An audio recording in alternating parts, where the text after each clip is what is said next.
दिल्ली में रेखा गुप्ता सरकार के 100 दिन पूरे हो गए हैं, लेकिन कांग्रेस अभी आरोप लगा रही है कि सरकार दिल्ली की जनता को प्यासा गर्मी में तड़प तड़प कर मरने के लिए छोड़ देगी। इस वक्त हमारे साथ बात करने के लिए गटर कैलाश विधानसभा से कांग्रेस के प्रत्याशी रहे और कांग्रेस लीडर गर्वित संघवी हैं। गर्वित भाई, आप लोग कह रहे हैं कि दिल्ली की जनता को 100 दिन में पानी नहीं मिल पा रहा है। मुख्यमंत्री कह रही हैं कि 100 दिन के कार्यकाल के अंदर हमने तमाम वादे पूरे करने की कोशिश की है, हमें 5 साल का समय मिला है और हम तमाम वादे पूरे कर देंगे। लेकिन चूंकि गर्मी बहुत ज्यादा है और पानी के लिए दिल्ली में हाहाकार बहुत ज्यादा मचा हुआ है। देखिए जी, इसको 100 दिन ही नहीं, अब मैं कहूँगा कि 10 साल और 100 दिन हो गए कि दिल्ली को तड़पता छोड़ दिया गया है। अगर आप पानी की सप्लाई के बारे में बात करें तो क्यों नहीं ये लोग रेणुका बांध परियोजना पे काम करते हैं, जो कि दिल्ली की पानी की समस्या के लिए एक स्थायी समाधान हो सकता था।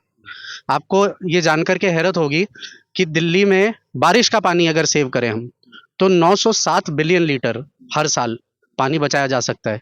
लेकिन क्या इस पे केजरीवाल सरकार ने कुछ किया? कुछ नहीं। क्या इस पे बीजेपी सरकार कुछ कर रही है? कुछ नहीं कर रही।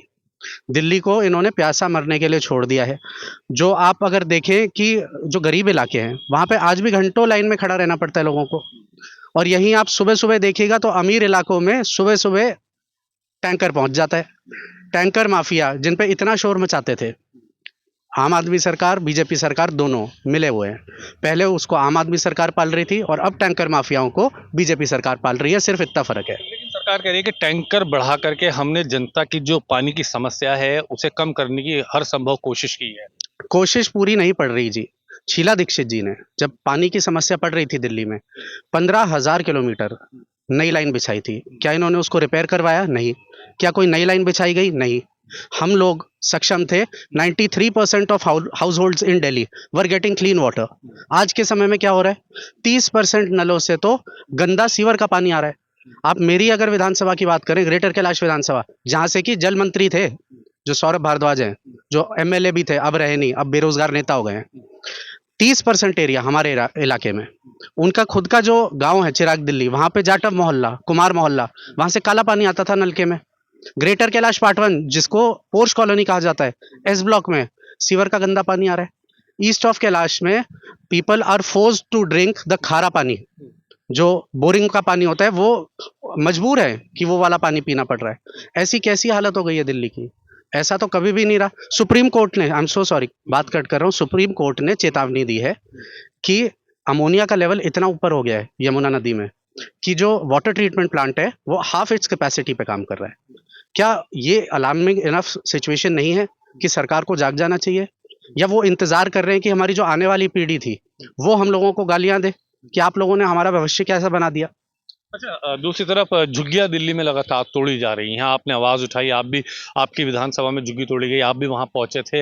अब सरकार ये कह रही है कि ये तो आम आदमी पार्टी के कार्यकाल में पास हुई वो झुग्गियां हैं जिनको मास्टर प्लान के तहत हटाने का काम किया गया था। झुग्गियां तोड़ी जा रही हैं, लोग बाहर सड़कों पर परेशान है। आम आदमी पार्टी कह रही है कि बीजेपी को वोट देने वाली जनता की ही झुग्गियां तोड़ी जा रही है। जी देखिए, ये लोग बहुत स्मार्ट प्ले करते हैं। इनको ये पता है इनका वोटर कौन है कौन नहीं है और कब किसी को टारगेट करना है कि टारगेट नहीं करना। ये बिल्कुल ही पॉलिटिकली ड्रिवन मूव है। 90% तो जो झुग्गियां बसाई गई थी, जिन लोगों को अपने घर पे छत मिली थी, वो इंदिरा जी की देन थी, वो कांग्रेस पार्टी की देन थी। अब ये लोग तो सीधा प्रहार कर रहे हैं कि जो जो भी कांग्रेस के फेवर के लोग हैं उन लोगों को यहाँ से बेघर कर दो, और वो भी इतनी तपती गर्मी में। मैं इलाकों में गया था तो इतना दुर्भाग्यपूर्ण है ऐसा देखना, ऐसा दृश्य देखना कि बच्चे छोटे छोटे गोद में लेकर के धूप में बैठे हुए हैं, बगैर पानी के, बगैर किसी चीज के। हम लोग वहां पे गए, हम लोगों ने सेवा करी, लेकिन हम भी कितनी सेवा कर लेंगे? अगर किसी आदमी को आप छत से वंचित कर दोगे तो इससे बड़ा गुनाह तो कुछ नहीं हो सकता। बीजेपी तो कह रही है जहां झुग्गी वहीं मकान की हमारी योजना, और बहुत सफल योजना रही है। जी ये बिल्कुल बोलने वाली बात है। आप देखिए कितनी झुग्गियों के बदले इन्होंने कितने मकान दे दिए। अगर आपको झुग्गी के बदले मकान देना ही है, स्टेटमेंट तो बहुत बढ़िया मार्केटिंग के लिए, जहां झुग्गी वही मकान। आप पहले मकान बना दो ना, पहले मकान अलॉट करवा दो, तो बहुत आसानी से ये शिफ्टिंग पॉसिबल है। आप तो सीधे ही एक दिन रैंडमली जा करके झुग्गियां तोड़ देते हो। ना किसी को प्रॉपर नोटिस सर्व किया जाता है, ना किसी को इन्फॉर्म किया जाता है। आपने झुग्गी तोड़ दी, किसी का सामान अंदर रह गया नहीं रह गया आपको फर्क नहीं पड़ रहा। क्यों? क्योंकि बस वो आपका वोटर नहीं है। जिस दिन वो आपको वोट देना शुरू हो जाएगा तब वापस से आप उन लोगों को रिहाइश दे दोगे और फिर सब चीज दे दोगे। ये क्या मतलब है? ऐसी राजनीति नहीं चलेगी। आप जो नेता बने हो, आप जन नेता बने हो, आप सबके नेता बने हो, सिर्फ उनके नेता नहीं बने हो जिनको जिन्होंने आपको वोट दिया हो। तो ये राजनीति अब बंद होनी होगी। इस वजह से ही हम जैसे युवा इसमें कूदे हैं, इस गंदगी को, राजनीति की गंदगी को साफ करने के लिए और सेवा करने के लिए। बहुत शुक्रिया। गर्वित संघवी हैं, कांग्रेस के युवा चेहरा है और दिल्ली की सबसे पॉश विधानसभा ग्रेटर कैलाश से कांग्रेस के प्रत्याशी रहे और इन्हीं की विधानसभा में बुलडोजर चला, कई झुग्गियां निस्तो नाबूद कर दी गई और जहां पर झुग्गियां निस्तो नाबूद की गई वहां पर पानी की भारी किल्लत और पूरी दिल्ली में पानी को लेकर हाहाकार। कांग्रेस कह रही है कि आम आदमी पार्टी और बीजेपी सरकार दिल्ली को और गड्ढे में ले जा रही है। शीला दीक्षित के किए गए कामों को अब जनता याद कर रही है। वीडियो जर्नलिस्ट साजिद के साथ ताबिश कमाल, दिल्ली।